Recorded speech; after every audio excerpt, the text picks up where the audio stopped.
And staying with the theme of some social media, or at least a person who owns social media and the company, Elon Musk facing a new bump in the road in his Twitter takeover journey. Musk informing in a tweet yesterday that Twitter Deputy General Counsel James Baker was exited from the company over concerns about Baker's possible role in suppression of information. And here with all the details on this is Yahoo Finance's Alexis Keenan. Alexis, what do we know so far?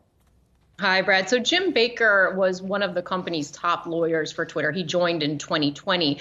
He was also a former general counsel for the FBI, and he was let go after some of his internal communications from Twitter were turned over to two Substack journalists that Musk has really commissioned, if you will, to review some of the company's internal documents from prior to his takeover.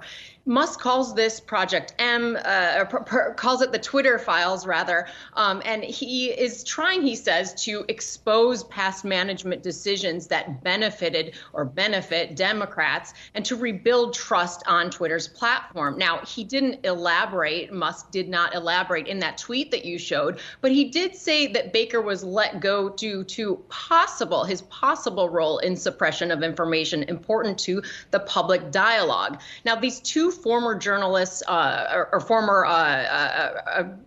shouldn't call them former journalists. One is a former Rolling Stone reporter. His name is Matt Taibbi, and the other is former New York Times op-ed editor Barry Weiss. Now, when they released the first batch of these internal communications, that was on Friday, and that included some communications from 2020 between Twitter's employees, some of them being Baker. And there were discussions in those internal communications about Twitter's decision to block that controversial New York Post story that ran on Hunter Biden's laptop in the run-up to the presidential election.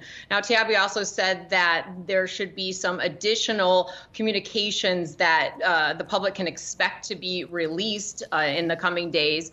That there will be more internal communications to see that these two journalists are still going through the documents. However, it's really important to note that he also said that he had to agree to certain conditions in order to publicize these Twitter communications. We don't know at this point what those conditions are. Hopefully we will find out what they are, but unusual for a journalist to agree to conditions behind their reporting. So we'll have to see what all that entails. Well, I mean, Taibbi's not a typical journalist, right? I mean, he's probably best known for deeming Goldman Sachs the vampire squid, right, wrapped around the face of humanity, famously in Rolling Stone, and has been an independent journalist now for quite some time. Barry Weiss, who used to be with the New York Times and then left because some controversy there, or she was seen perhaps by some as too right-leaning for that publication. I don't remember the exact circumstances. But whatever the case, that's sort of the context for this coming out.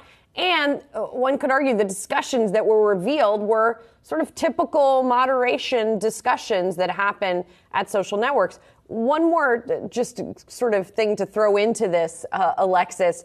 Jack Dorsey, of course, former CEO of Twitter, tweeting this morning as well about this whole situation, tweeting in response to Elon Musk, saying if the goal is transparency to build trust, why not just release everything without filter and let people judge for themselves, including all discussions around current and future actions, and make everything public now, Dorsey says, which Musk has not quite yet done. Yeah, though he has said that there could be a document dump that does include just unedited, unfiltered communications from the company. So we'll see if that happens. Yes, we will. Yes, we will. Alexis Keenan, thanks so much.